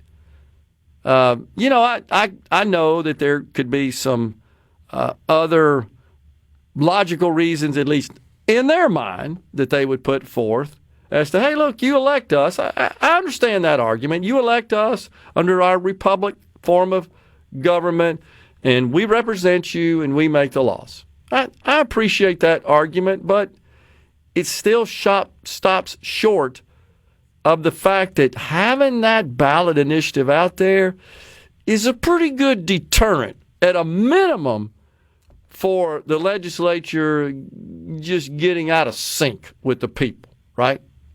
And that those with money and influence, and those do work hand in hand, as you know, that are crawling all over that Capitol every session, it's fair to say that they represent who pays them. They don't represent the average person out there on the street. They expect that to come from the people they elect. But there's a wedge between them, and this ballot initiative closes that gap. At a minimum, just having it out there as a deterrent. Don't step out of line, legislature, because we're coming at you with what we want to do, and we're going to put it on a ballot. At a minimum, that's the value of it, more than anything. Would you agree? Oh, yeah. That's what it's just. It's a system. It's a tool of accountability, more than anything. And as to being disingenuous, it is exceedingly disingenuous to run as a quote-unquote conservative and then stand in the way of every single conservative policy that comes across your desk. That's true. It's so totally true. Simply because, seemingly from the outside looking in, because some people won't come on the air and answer questions about it, so we have to kind of presume, seemingly because they didn't come up with the idea. 100%. So because the idea didn't originate in the Senate will be against the idea, even if the idea is conservative in nature. I completely agree. And, we could make that same analysis to the certificate of need laws, which get through the House, don't get through the Senate. I've witnessed those hearings. It's Ballot incredible. Initiative, certificate of need, mobile sports betting, education freedom. Shall we continue the list? And those, I believe, are all consistent with the principles, the values of conservatism. And we have Republican control of the entire government. You would think we'd be able to get these simple policies through, and really that would be monumental accomplishments. I mean, everything else kind of pales in comparison to that, as far as what our needs are within the state. Paula Meridian writes, would you be considered racist if your child was the only white child in her grade if you wanted her to go to a better school? That's a good question, Paul. I don't know, but that's the whole sticking point with the ists and isms that the left has loved to use to deflect from their poor policy-making choices. Yeah. They've lost their sting. Yes, I'm certain someone would consider that racist. Whether or not you care that idiot considers you racist is a whole different ballgame. 100%. And if an idiot calls you racist, are you really racist, or are they just an idiot? No, that's gaslighting, deflection, projection, all the above is all that is. You know that. I don't believe that there is any more a racist demographic in America than the elitist white liberal. They're the ones that are racist. And they work overtime to frame us on the right as racist. And they would argue that advocating for school choice is racist. And by the way, the person right before we went to top of the hour, the break there, that said, since we are outperforming multiple states that have school choice, why would we copy them? And you made the point, which is this was 100% about just common sense reforms with the third grade reading gate and the use of phonics to teach reading and some of the math reforms as well. And this is something I think that's also an unfounded objection to school choice, that there's this goal of school choice advocates to hurt what's working, to harm what's working in the public schools. And I would maintain, well, then what are you worried about, right? If all that's working out so great, why in the world would anyone want to transfer? The reality is there's some kids that just get left behind those achievements and accomplishments because of the environment. And this discussion that Leah and I were having about bullying, by the way, you've seen it, Rhino. The surveys bear that out. I'm talking about surveying the parents who move their kids. Overwhelmingly, it's because of a rather hostile environment that their children are facing and experiencing in the school that the government says they got to go to.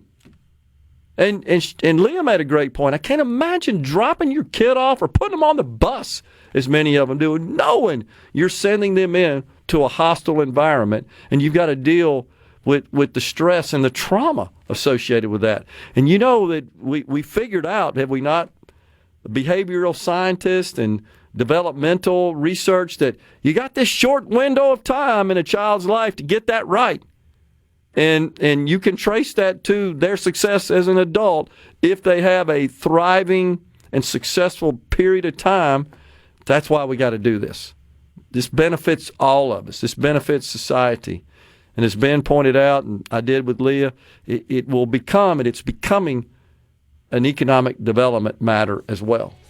And Lord knows we need economic development. They need to increase household incomes in the state which has the lowest, even adjusted for the cost of living in the country. That ought to be our hyper-focus in all the policies that would promote and contribute to raising up those incomes and addressing poverty in our state is where we got to go. Whatever Benny Thompson said that I read, I have no idea what that means. That's just a bunch of flowery rhetoric to kind of make you say, okay, thanks a lot, right, Congressman? That was a couple hours of work by an intern or a staffer. Maybe 10 minutes with AI, though, Rhino, if you think about it. True. Coming right back with David Bowie bumping us out of this segment of Middays. Stay with us.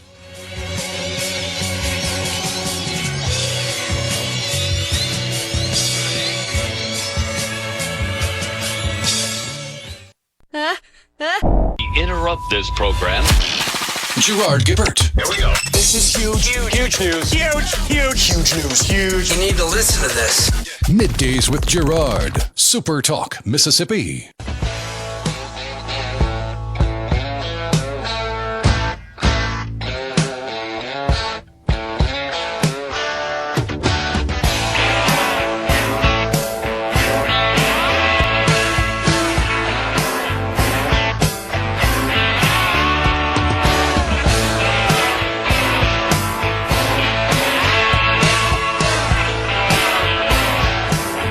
Jerry in Waynesboro says it's every day people should stop paying taxes.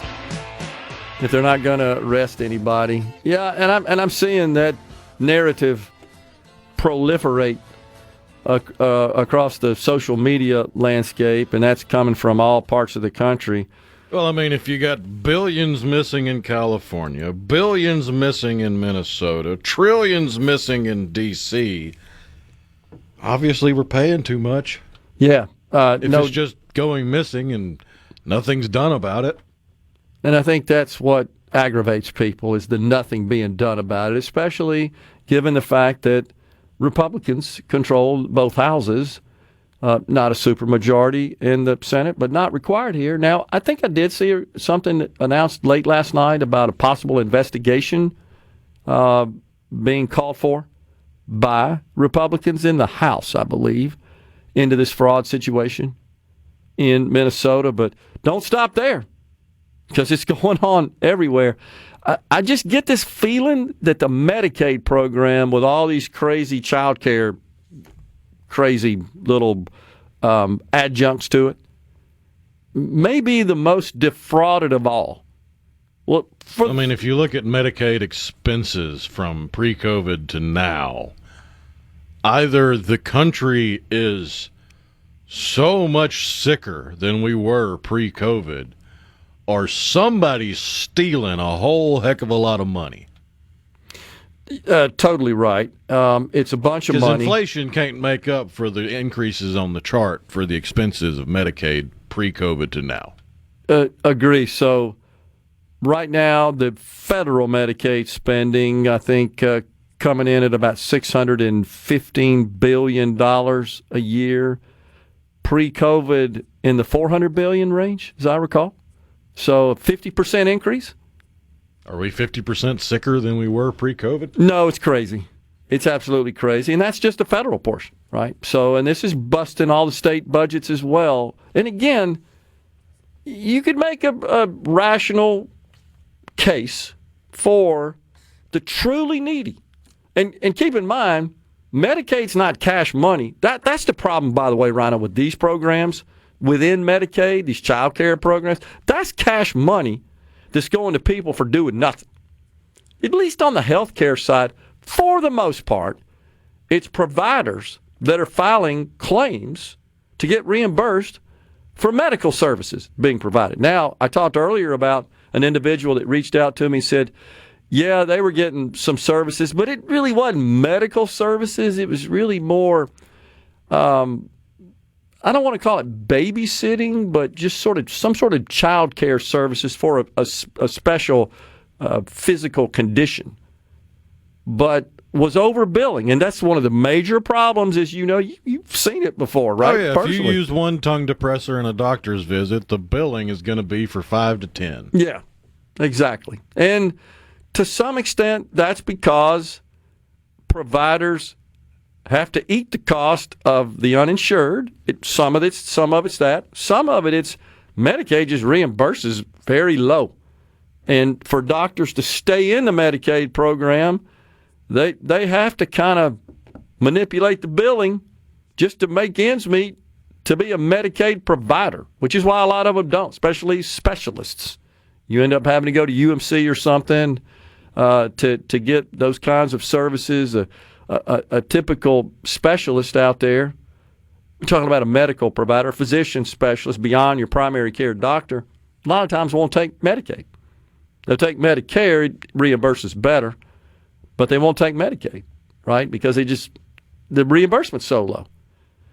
So, but I also do believe that the government knows that there's some overbilling going on, and they look the other way for fear that, gosh, if we clamp down on them, they're not going to see any more Medicaid patients, right? And that would leave a vacuum. It's just a huge dang problem. And I am for some sort of private sector involvement in taking care of those, from a healthcare perspective, who truly need it, rather than just dumping that problem on the government and creating all these convoluted programs that end up just getting scammed. That's what we have today. And it's going on in the state of Mississippi as well. Kenny in Wayne County says a lot of the people against school choice are trying to keep their football players from being able to leave. Yeah, that's certainly a possibility, Kenny, but you know the way that legislation has been written, schools wouldn't be able to cherry pick like that and say, okay, we're going to take this one because they can throw a football, but not this one over here. They're just kind of a smart nerd. We don't want them. So there's ways of managing that and controlling that in a way that is equitable and fair. I think we could do that. Blake in the Delta, healthcare spending made up 17.6% of the GDP. Prices go up and up and up. Absolutely. You're absolutely right there, Blake. It came in last year at about $4.6 trillion, as I recall, the total, what's called the healthcare economy. Interesting aspect of that as well is that health insurance was about $1.1 trillion of that. So you got a $4.6 trillion healthcare economy, health insurance, about $1.1 trillion as a component of that total spending. According to the liberals, if a tree falls in the woods, you're a racist, says Cece in Senatobia. It sure does seem like that they can attach the racism narrative to a lot of stuff. I mean, that was Tim Walz's knee-jerk reaction to the YouTuber that was exposing the fraud in Minnesota. Yeah, totally agree. Oh, he must be a white supremacist.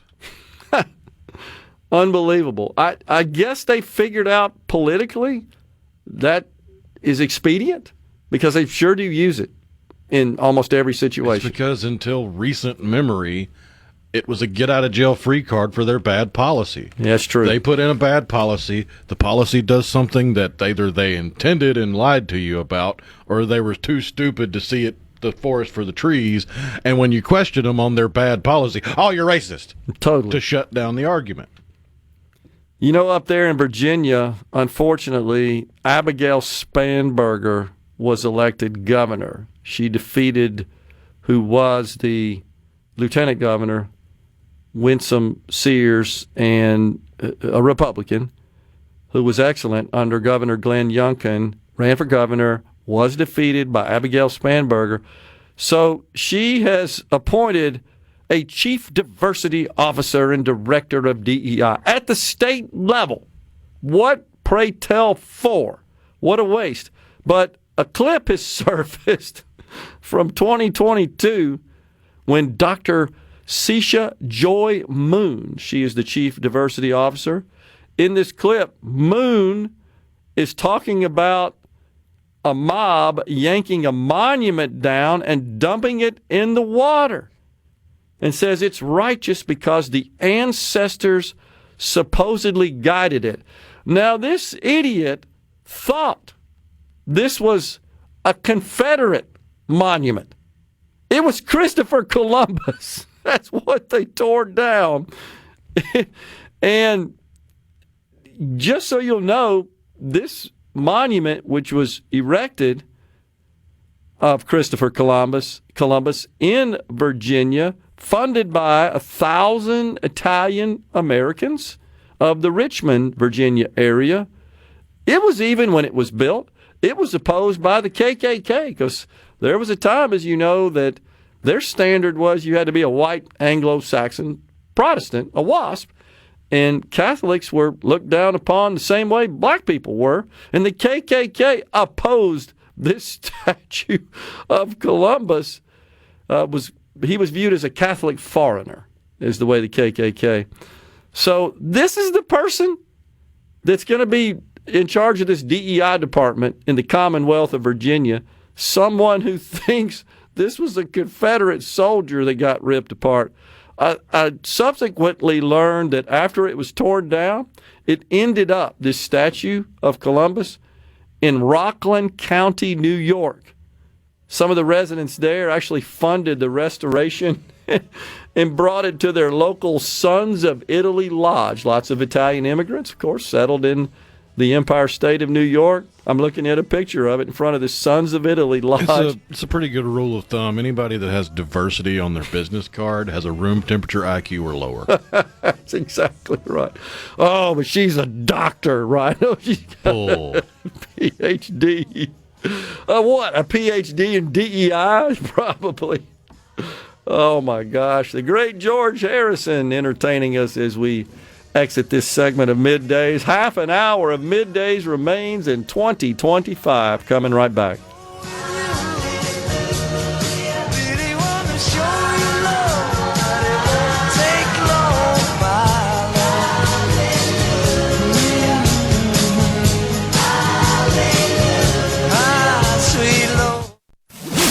Middays with Gerard. Good for America. Good for fans of justice and truth. Good for us. SuperTalk Mississippi. This is what we stand for.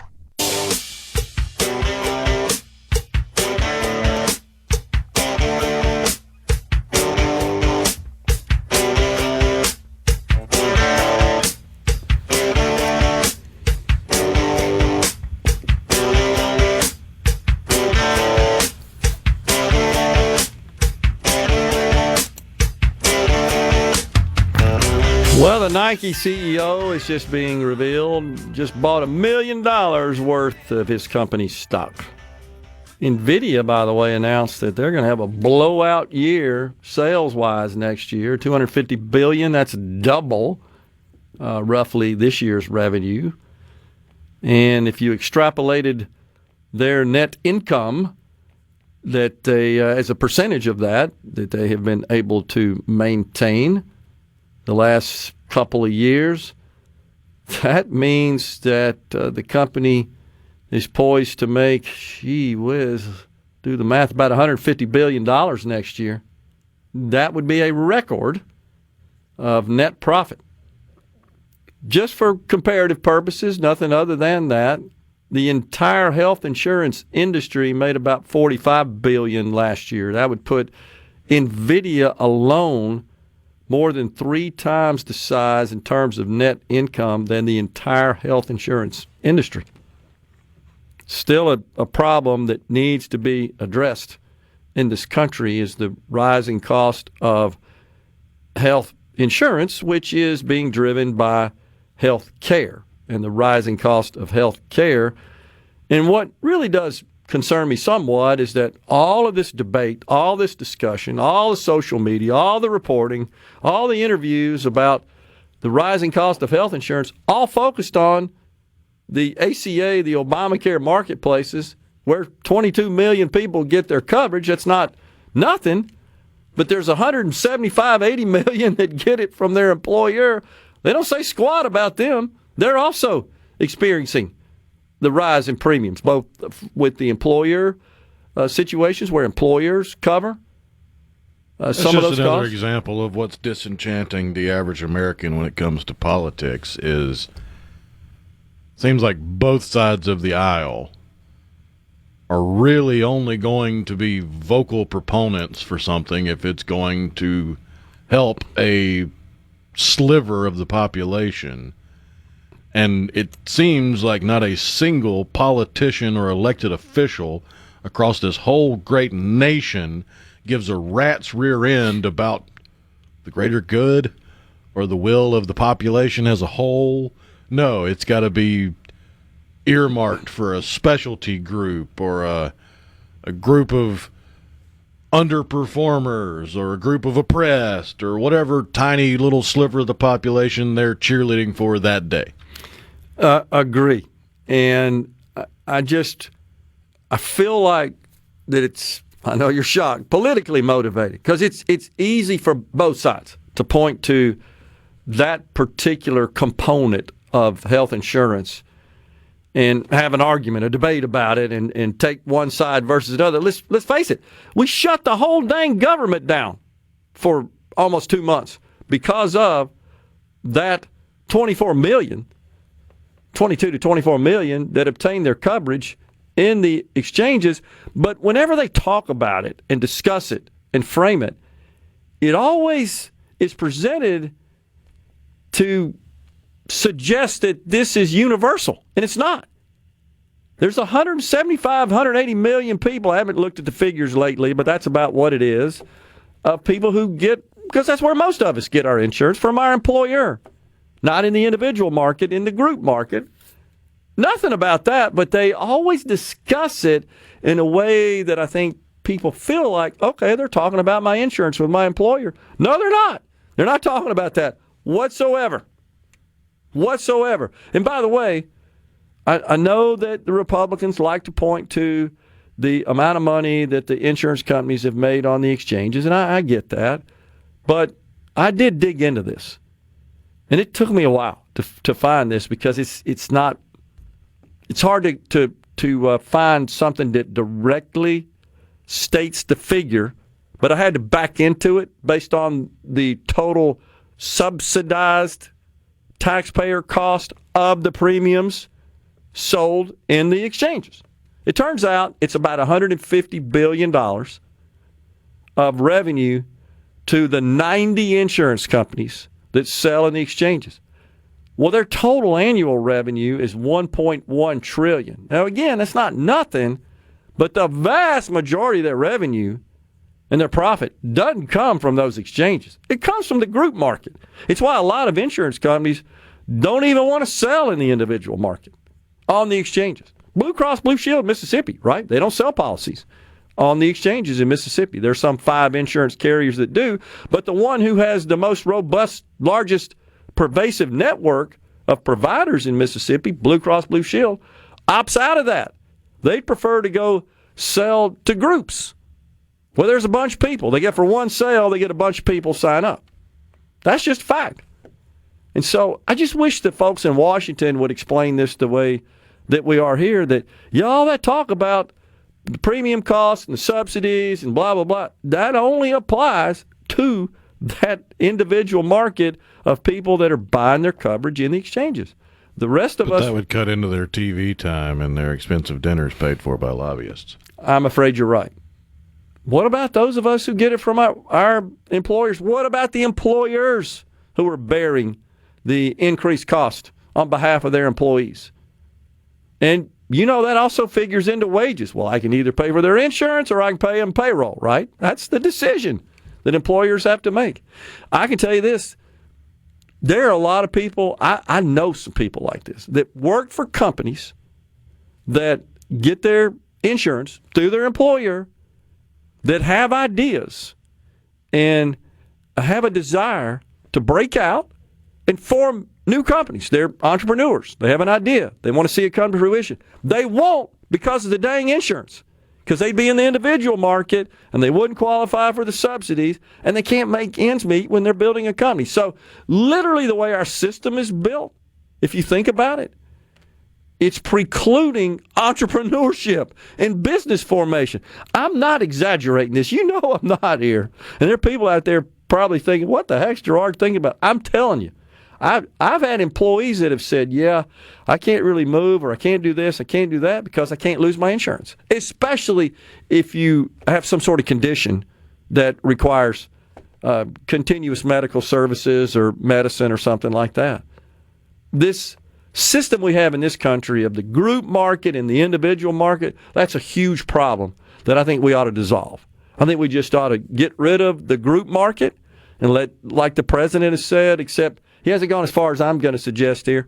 There have been some designs, some proposals to create what's called choice, where the employer, rather than saying, look, you can sign up for our insurance, the employer would say, here's the equivalent amount of money we would pay for your coverage based on our HR policies. Here's the money in an account. You go buy your own insurance, right? And then everybody would be on the same level playing field, and insurance companies would have to compete for all the individuals, all 200 million that get their insurance in the commercial market. That would change things a lot. But there just doesn't seem to be any interest in that. Probably to your point, the Capitol's crawling with expensive lobbyists that are feeding them all these dinners to keep that cushy little system intact, right? Just like it is. And you know what would likely happen is there'd be some consolidation, which would actually be a good thing, because some of them would say, I can't live without that protected market like that. And you'd have some consolidation. I think we'd benefit from the economies of scale on that. I know, just pipe dreaming, I guess, a little bit. By the way, more than a dozen states will raise their minimum wage in 2026.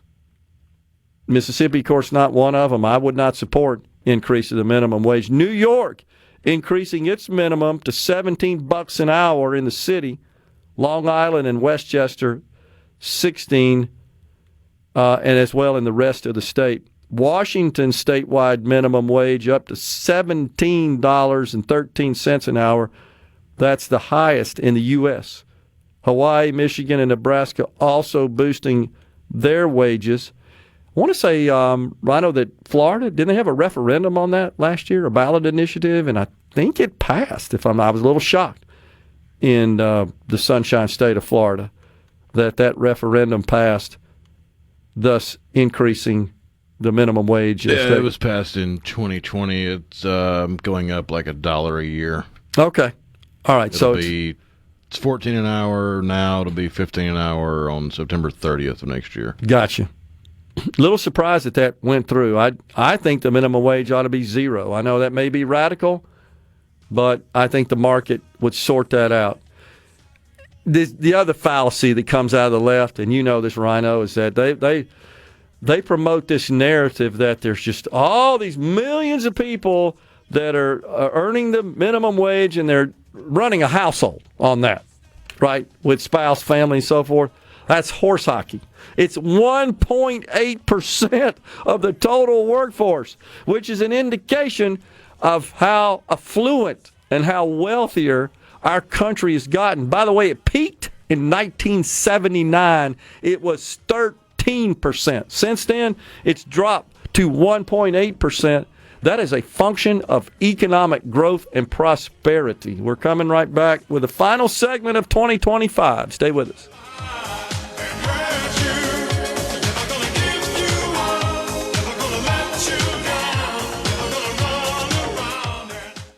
We've sent that rib van. Covering the stories that matter most to Mississippians. Gerard Gibert. Middays with Gerard. SuperTalk Mississippi.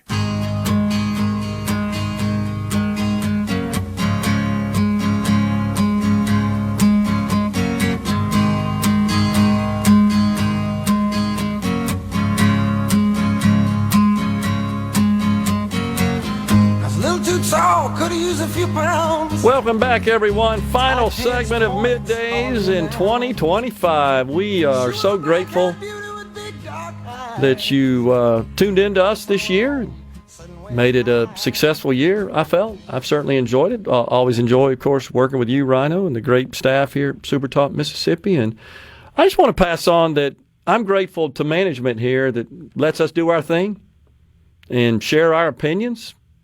And we've talked about this before, but I want to just set the record straight again. I think it bears doing every now and then. Management doesn't tell you and me what to say, ever. And I've shared that the day that starts happening, which won't, I can tell you, it's not going to happen because they are smart enough to realize that it's our ability and willingness to share our opinion, and that's what we get paid to do, is share opinion. It's an opinion show, is what keeps people engaged. It's why they tune in. May not always agree with us, and that's perfectly fine, but I just want to pass that on, because you've run into it. There are a lot of people, they're telling you to say that. No, they're not. We rarely ever see them, honestly. They stay out of our hair, the way it should be. Now, if we started messing up, and more importantly, if the fantastic advertisers quit spending money to advertise their goods and services on this show, that's a problem. Because this is a business, first and foremost. It's a for-profit business. I know some people have a hard time, not our average listener, but there are some people that detest profit, honestly. Just wanted to share that. And we'll be rolling in to the legislative session, and that's when Rhino and I are pouring over those bills, and we'll be talking to members of the legislature as the session unfolds. Mo says, Happy New Year, Gerard and Rhino. May 2026 be a healthy and prosperous year for all of us. Same to you, Mose. Thank you for joining us, and we totally agree. Thomas in Greenwood, Happy New Year, gentlemen. Thanks for the entertainment, engagement, and patience in 25. And Thomas, I know we spar a bit, but we appreciate your engagement as well. I have enjoyed your program all year. You two are the best on the radio in Mississippi. Have a great holiday on the C Spire text line. Really appreciate that as well. Rusty says, wages go up, prices go up. See McDonald's. Amen to that. Isn't it California? They didn't pass a statewide $20 an hour minimum wage. I think it just applied to fast food workers. Turns out there's some problems with that. Imagine that. And all they're doing is accelerating the pace at which automation takes over. So there are no jobs. You can either pay them reasonable wages or there are no jobs and no wages. That simple fact doesn't seem to resonate with them. Yeah, not every skill set equates to a quote-unquote living wage. 100%. No matter what the bleeding heart blowhards try to tell you. And by the way, my 1.8%, just so folks would know, 1.8% of the U.S. workforce earns the federal minimum wage. Just want you guys to know, I didn't make that up. That came from the Bureau of Labor Statistics. Now I know I've been critical of them because let's just say they're a little less than accurate in some of their data. But that's been fairly consistent for a while. I do think that's fairly close. And honestly, that's easier data to obtain and to collect because you're talking directly to the employers themselves. Basically, just bear that in mind the next time some bloviating politician tells you, we got to take care of the people making minimum wage.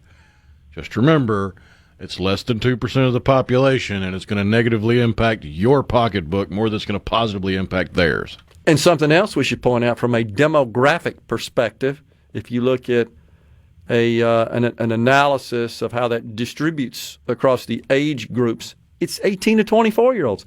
Shocking, right? It's people that are entering the workforce, doing entry-level jobs. Unbelievable. Something I heard this morning, an analyst that follows Tesla closer and was talking about the outlook for Tesla next year, says there are currently 10,000 Tesla robots in use in distribution facilities and factories in this country today. They expect that to balloon to 100,000 by this time next year. It's real. And investors are pouring money into and looking favorably on Tesla, not because of electric vehicles. It's because of this. Now, remember, he told us that... And the energy banks, those are going to become a much bigger factor on the grid going forward. Absolutely. Because it's not going to be, I mean, yes, power, the making of power and the distribution of power are important, but long-term, the ability to store some power is going to be a much bigger issue than it seems like it's currently getting attention. Big time. But again, as I've always said, innovators will figure it out. I totally believe that. Do not underestimate the power, the value of human innovation, the God-given talent that we are all possessed with. Some are just blessed with more than others. I can't explain that. That's God's way. But when they leverage that, good things happen. There are bad people that leverage their intellect for nefarious, malfeasance uses, but there are a lot of good people that innovate and solve problems, and God bless them. And God bless all of you. Appreciate you joining us today and all along this year. We're out tomorrow, back with you again on Friday, 2026. Stay safe and God bless. Happy New Year, everyone.